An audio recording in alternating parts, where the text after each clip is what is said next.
అధికారంలోకి వస్తే కాళేశ్వరం ప్రాజెక్టులో అవినీతిపై చర్యలన్న సీఎం రేవంత్ ఎందుకు సైలెంట్ అయ్యారని ప్రశ్నించారు బీజేపీ ఎంపీ లక్ష్మణ్. సీబీఐ విచారణకు డిమాండ్ చేసిన రేవంత్ ఆ విషయంపై మాట్లాడడం లేదన్నారు. మేడిగడ్డపై కాంగ్రెస్ పవర్ పాయింట్ ప్రెజెంటేషన్ ప్రజలు చూస్తున్నారన్న లక్ష్మణ్ అవినీతికి అక్కడికే పరిమితం చేసేందుకు యత్నిస్తున్నారని విమర్శించారు. హైదరాబాద్ నాంపల్లి బీజేపీ స్టేట్ ఆఫీసులో సావిత్రిబాయి పులే జయంతి సందర్భంగా నేతలు నివాళులర్పించారు.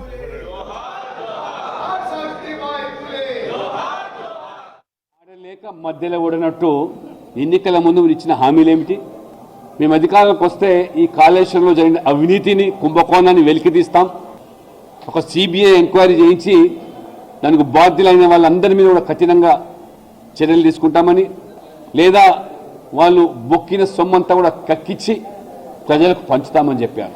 అంతటితో కాదు, ఏ అధికారులైతే ఈ మేడిగడ్డ బ్యారేజ్ కుంగిపోవడానికి కారణమైనారో ప్రజలను ప్రభుత్వాన్ని తప్పుదో పట్టించినటువంటి వాళ్ళ మీద కఠినంగా చర్యలు తీసుకుంటామని చెప్పినటువంటి ఈనాటి మంత్రులు ఎన్నికల ముందు ఇచ్చిన హామీలు ఇవాళ మరి ఎందుకు ఇవాళ కూనీ రాగాలు తీస్తూ ఉన్నారు? సిబిఐ ఎంక్వైరీ కాదని, లేదా ఇవాళ జ్యుడిషియల్ ఎంక్వైరీ అని చెప్పి మాట మార్చడం, స్వయంగా రేవంత్ రెడ్డి గారు పిసిసి అధ్యక్షుని హోదాలో వారు సిబిఐ ఎంక్వైరీ వారు చేయిస్తామని చెప్పి ప్రకటించినటువంటి రేవంత్ రెడ్డి గారు జవాబు చెప్పాలి. మరి 1,00,000 కోట్లని మీరే చెప్పారు, ఇవాళ ఎందుకు కూనీ రాగలు? దాని వెనుకాల ఉన్న మతలబ్ ఏమిటి మిమ్మల్ని ప్రశ్నిస్తున్నాం.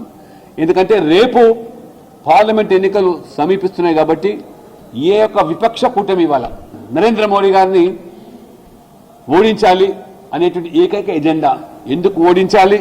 ఎజెండా లేదు. కాబట్టి ఇవాళ పార్లమెంట్ ఎన్నికల ముందు ఈరోజు పరోక్షంగా పరస్పరం సహకరించుకోవడానికే ఈరోజు బీఆర్ఎస్కు లొంగిపోతున్నారా?